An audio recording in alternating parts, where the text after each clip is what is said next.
Je vous remercie pour votre question parce qu'elle exprime quelque chose de fondamental. C'est-à-dire que ces cours de récréation, si on les régule, si on les stimule, si on les apaise, ça n'a pas de sens de le faire si vous n'avez pas des dispositifs complets. Et moi, je ne parle pas d'engagement personne complémentaire. La cour de récréation, c'est pas l'endroit sur lequel on va faire de la médiation parce que ce n'est pas du tout adapté de le faire au moment où ça se produit, mais mettre en place ce qu'on appelle les espaces de parole régulés, avec par exemple, ce qui doit apparaître à mon avis dans chaque classe, c'est un baromètre qui permet de vérifier la température de chaque classe, que les enfants puissent rentrer dans des cours de récréation en mettant une petite boule rouge si leur récréation était pourrie, une boule jaune si c'était moyen et une boule verte si c'était super. Vous aurez le climat de votre classe instantanément. Évidemment, vous n'allez pas à chaque petite boule rouge mettre un espace de parole régulé, mais vous allez dire, tiens, je rappelle que le 3e jeudi du mois, il y a un espace de parole régulé où il y a des techniques particulières. Et moi, vous savez, je ne suis pas du tout un adepte des formations longue durée, qui épuisent les enseignants et dans lesquelles on leur explique que tout ça est bien compliqué, mais qu'on ne sait pas comment agir. Je pense, je l'ai fait dans des livres d'ailleurs, vous savez, moi, au début j'écrivais des livres de 300 pages, puis mes éditeurs ont dit, mais non, les enseignants, ils n'aiment pas lire. 200 pages, c'est largement suffisant, mais non, 100, ne dépasse plus 100. Et puis, je suis descendu encore à 40, et puis j'en suis arrivé à faire des fiches-outils. Et je me rends compte que c'est tellement plus utile de dire, vous voulez faire un espace de parole régulé, là je m'engage à transmettre ces fiches-outils à tous ceux qui le souhaitent, eh bien voilà comment on fait pour mettre en place un espace de parole régulé, dans lequel les émotions sont protégées. Si vous libérez la parole, c'est tout le drame qu'on voit en filigrane de ce film, si vous libérez la parole de quelqu'un, vous devez la protéger. Si quelqu'un vous dit qu'il est triste parce qu'on se moque de lui, personne n'a à dire que c'est de l'humour. Et il faut qu'il y ait des techniques qui permettent à ces émotions de se dire, de s'exprimer complètement sans être interrompu, ce sont les règles d'un espace de parole régulé, et de faire en sorte que ça produise de la contagion émotionnelle au sein des classes. Regardez ce petit moment où le petit garçon Ismaël, Nora voudrait venir en aide, parce qu'il y a énormément, tous les groupes sociaux comportent des forces négatives, mais aussi des forces positives, des personnes qui voudraient venir en aide, mais qui ne savent pas comment faire, parce qu'il n'y a pas d'espace pour le faire. Ne croyez pas que les médiateurs sur des cours de récréation, ils vont jouer un rôle magique.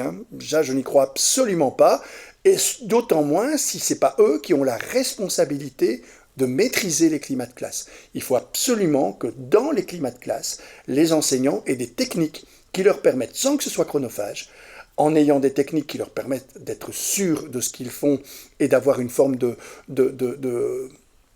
sécurité quand ils agissent, des espaces de parole régulés qui permettent de créer de la contagion émotionnelle, qui permettent de stimuler l'empathie à l'intérieur des groupes. C'est franchement pas sorcier à mettre en place, mais c'est pas suffisant. On le sait, il faut aussi rappeler la loi, et c'est les conseils d'éducation disciplinaire.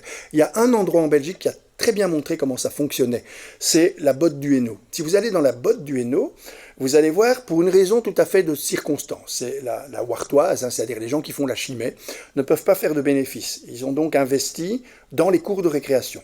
Toutes les cours ont été régulés, à la condition que l'école mette en place l'intégralité du dispositif.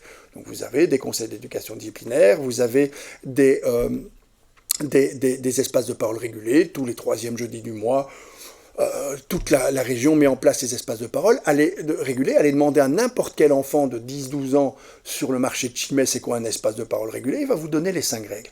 Ce qu'on a vu de tout à fait étonnant, c'est qu'au moment où ces enfants sont rentrés en secondaire, les écoles ont pu être équipées quasiment instantanément, ce qui fait que c'est le seul endroit en Fédération Wallonie-Bruxelles où on a pu lancer le CyberHelp parce que les écoles s'estiment équipées par rapport aux situations qui sont portées à leur connaissance. Et donc le principe, c'est d'outiller.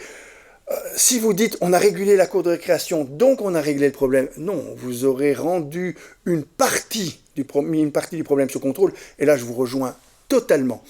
Pas sur les moyens, puisque je ne pense pas qu'en engageant des médiateurs supplémentaires, vous aurez le résultat que vous souhaitez, mais en équipant l'intégralité de votre école d'un dispositif qui va bien au-delà de la seule régulation des cours de récréation. Sinon, ce sera insuffisant. Vous savez que je parlais tout à l'heure des bancs de réflexion. Si vous vous contentez de dire toi là, et puis que vous le faites avec des enfants qui ont eu des conflits, qui ont eu un retentissement émotionnel, c'est-à-dire quelqu'un qui, par exemple, s'est disputé avec sa meilleure amie, il a besoin d'en parler en termes d'émotion.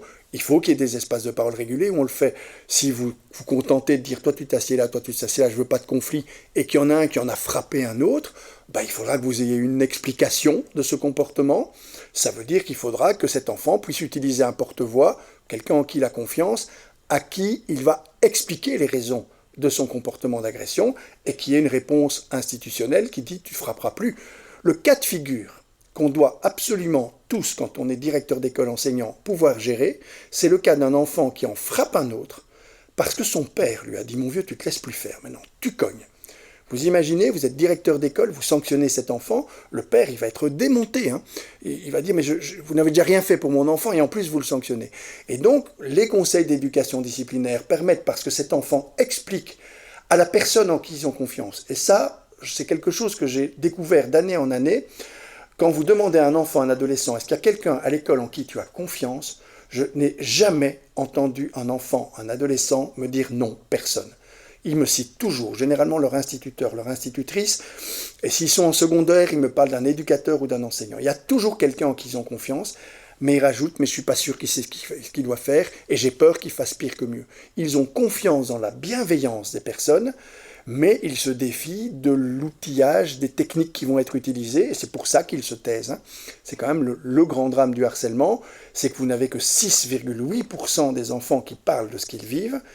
À leurs parents, ils n'en parlent pas parce qu'ils ont peur de surcharger émotionnellement leurs parents, et aux enseignants, ils n'en parlent pas parce qu'ils se défient d'eux, mais parce qu'ils ne savent pas très bien ce que l'enseignant va faire, et ils ont peur que ce soit pire que mieux. Et donc il faut des dispositifs solides, et là je vous rejoins complètement. Ça suppose, et là effectivement, je renvoie aussi, vous savez, je n'arrête pas de le faire, la balle dans le camp de la ministre, c'est une question de moyens aussi, d'équiper les écoles. Mais je pense qu'on doit pouvoir avoir un projet ambitieux qui garantit que toutes les écoles qui en font la demande, et pour ma part, je suis témoin d'un nombre terriblement important, je ne sais plus répondre.